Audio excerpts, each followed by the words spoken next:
కాదు యావత్ భారతదేశపు చలనచిత్ర పరిశ్రమ కూడా వాళ్ళ సినిమాలన్నీ ధైర్యంగా వాళ్ళు విడుదల చేయడం జరిగింది.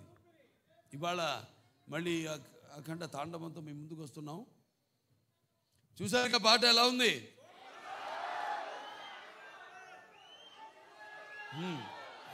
ఇప్పుడు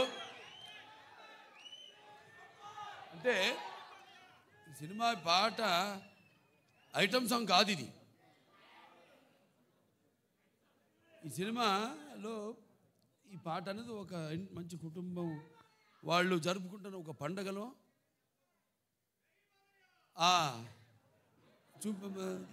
తీసిన పాట ఇది.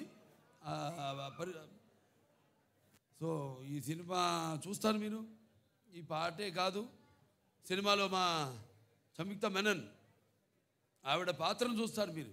పాటలో గ్లామర్ చూశారు. ఇప్పుడు ఆవిడ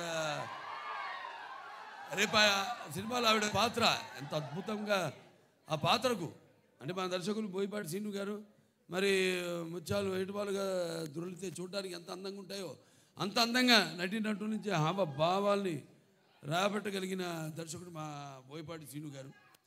అంత బాగా బ్రహ్మాండంగా ఆ పాత్రను రచించి అంత అద్భుతంగా ఆవిడలోంచి ఆ భావాల్ని ఆ పాత్ర చూస్తారు రేపు మీరు. ఎంత అద్భుతంగా ఆవిడ కూడా నటించి ఎంత బాగా ఆ పాత్రకు న్యాయం చేసిందో. అలాగే మా భాను మాస్ గారు ఉన్నారు ఇక్కడ.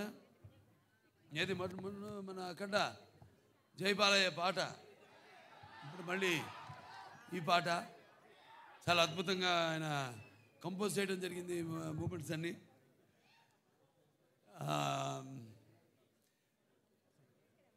ఇక మా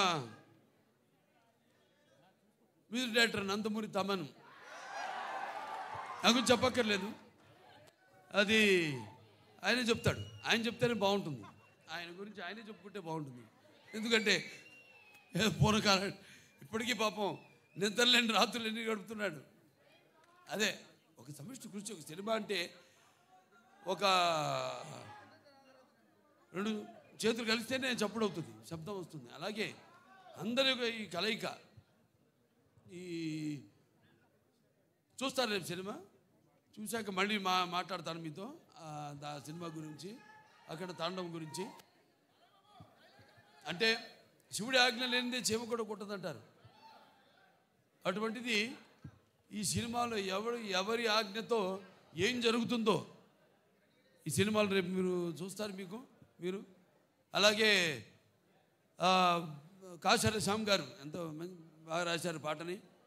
అలాగే శ్రేయ ఘోషాల్ గారు, అలాగే బ్రిజేష్ షాండిలే గారు వాళ్ళ గొంతుల్ని అరువిచ్చారు, ఎంతో బ్రహ్మాండంగా పాడారు పాట. ఇలాంటివి ఇంకా చూస్తారు సినిమాలో రేపు. ఇక సినిమా ఎలా ఉంటుందంటే కొన్ని మనం చెప్పకూడదు, బయట పెట్టకూడదు. థియేటర్లో చూసినప్పుడే మీకు తెలుస్తుంది. ఎందుకంటే అఖండ ఒక మొదటి భాగాన్ని పెద్ద అందరినీ ఎంతో సంబరాశ్చర్యాలకి గురి చేసింది ఆ సినిమా. అటువంటిది ఈ సినిమా మీద మీ ఎక్స్పెక్టేషన్స్ ఎలా ఉంటాయి? అలాగే ఇప్పుడు ఈ దైనందిన కార్యకలాపాలతో సతమతమవుతూ సినిమాను కూడా ప్రేక్షకుడు ఒక నిత్యావసర వస్తువుగా ఎన్నుకున్నాడు. అప్పుడు ఎటువంటి సినిమా తీయాలి, ప్రేక్షకుల్ని ఎలా ఆకట్టుకోవాలి అన్నది సినిమాలో నిర్మాతలు వాళ్ళు ఆలోచించవలసిన విషయం. అటువంటిది రాము ఆచట్ గోపి గారు, రామ ఆచట్ గారు, గోపి ఆచట్ గారు ఎంతో అద్భుతంగా అంటే ఏ విషయంలోనూ వారు కాంప్రమైజ్ కాకుండా ఎంతో మంచి సినిమా తీశారు వాళ్ళు.